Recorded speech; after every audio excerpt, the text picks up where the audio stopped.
Hello, today I'm going to talk about Friday Night Smackdown. There's going to be a review and a review of Smackdown of the previous Friday night. It started off with a bang after a week after Jeff Hardy got arrested for a hit and run accident. And we get a little story. This is most likely staged because there's no way they're just going to film Jeff Hardy in an accident and film the cops taking it away. They turn off the cameras and try to sweep it under the rug, you know. They're one of their biggest stars had a hit and run accident and tried to get away. That's not something you want a big star like Jeff Hardy to be in. And especially since, I was talking to a friend about this, but he said it's like cemented it that he just blamed Sheamus and they're trying to have a feud because Sheamus wanted to get the Intercontinental title, which they're having a whole finals for, which I'll get to more later in the video. Like a lot of stuff at this stage, like Stone Cold Steve Austin's attack in the hospital Vince McMahon was staged, or when he went to someone's house and all that. Kind of like, oh, that's crazy stuff, especially the Attitude Era. They did a lot of crazy stuff with ambulances, with police cars, like stuff like this has been happening all the time in WWE. And the first match was, before the first match, we had some really bad acting from King Corbin when Otis took his crown. He couldn't find it. He's like, "Where's my crown?" He go, "Where's my crown?" Like the acting there was so bad. And I don't really get Otis. Like, he's an oafish guy, has a hot girlfriend, which is just kind of weird. But yeah, their match is the first match of the night, and it was decent. I mean, the only thing I don't like is Otis's finishing move, the Caterpillar, which is just doing a Caterpillar, or the worm pretty much, and then doing an elbow drop. Like, what was the point of doing the worm? Like, pretty much just doing the worm. It was doing a dance move before you're a big finisher. That's like if The Rock started doing the Running Man before he did the fucking Rock Bottom. Like, I didn't really get that finishing move, and I don't really know Otis very well. I've been watching wrestling since I was a kid, but I've been going in and out. I haven't watched wrestling in about a year, because last time I saw wrestling, I actually went to the event, which was in January 24th in Dallas for Smackdown. Last Smackdown I watched I was actually at, and I was in the first level, so I got good seats. So that was good. That was a fun match, but like I said, the finishing move was kind of bad. It was just kind of stupid. And then the Divas match happened, which was, I forget exactly because I wasn't paying too much attention. The Divas matches I'm never very into. People actually kind of said Divas were kind of sexist, even calling them Divas, not calling them female wrestlers. Like, Divas kind of sounds like diva, like these divas, not wrestlers. But I think they got more respect over the years. Like nowadays with Charlotte Flair, Alexa Bliss, Nikki Cross, they're more respected, and when they come competitively, because back in the day, divas were over-sexualized. Like, they had bra and panties matches, I believe. I heard about it. I don't remember them very much.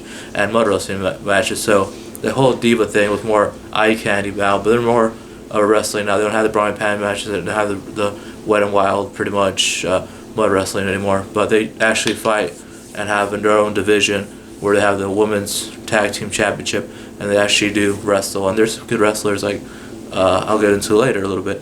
But yeah, the first Divas match was decent, and then we had this whole thing later in the night where AJ Styles and Daniel Bryan went out on stage to do their thing, and Daniel Bryan of course called AJ Styles a coward because he put his bye in the week before the finals. In the semifinals he put his bye, and then Daniel Bryan almost lost to Sheamus for the championship, but then Jeff Hardy, who was arrested earlier that night in that show, came up and was able to distract Sheamus long enough for Running to do a running knee and pin Sheamus for a 3 count. And yes, and then somebody challenged AJ Styles, and he said, "I'm gonna give him an opportunity, but opportunity I mean an ass whooping," which I don't know. Like, you can still say ass whooping even as a TVPG. I guess that works. But yeah, AJ Styles' match with the Gatling gun guy, as I call him. I don't know how to pronounce his name. I forgot his name, and I just say Gatling gun because it's a Vegeta move from Dragon Ball Z.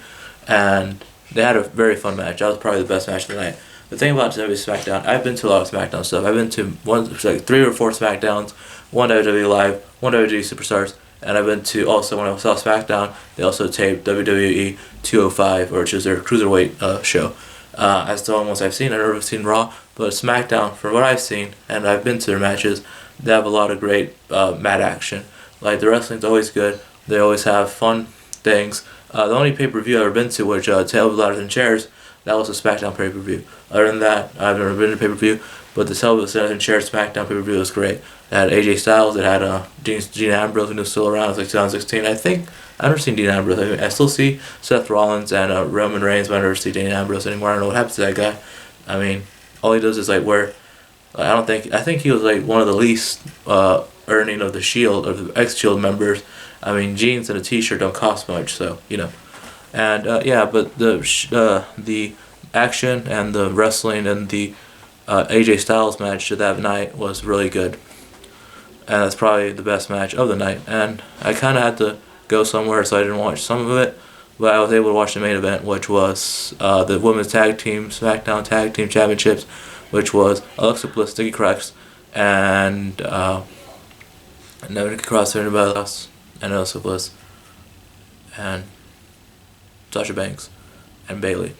And now this is probably the best Diva match of the night, and one of the second best matches of the night. It was cool. There was a great tornado DDT and a sunset power bomb that were displayed at the same time. Alexa Bliss is so great. I mean, she reminds me of a girl I like a lot, so maybe that's why I like her more. She is a goddess. She is the goddess, pretty much. Nikki Cross is pretty good. She did that awesome tornado DDT off the ring. That was cool. And now Bayley is a double champion, and she did a funny gag where she's trying to carry around the belts away from the ring and said it's so heavy. And yes, that was my review and thoughts on SmackDown. It was one of the better episodes. I mean, SmackDown's always been pretty good. Raw is a bit of a uneven thing because it's like a 3-hour show, so you can't really have good and good all the way through. Alright, I hope you enjoyed the video. Please like and subscribe.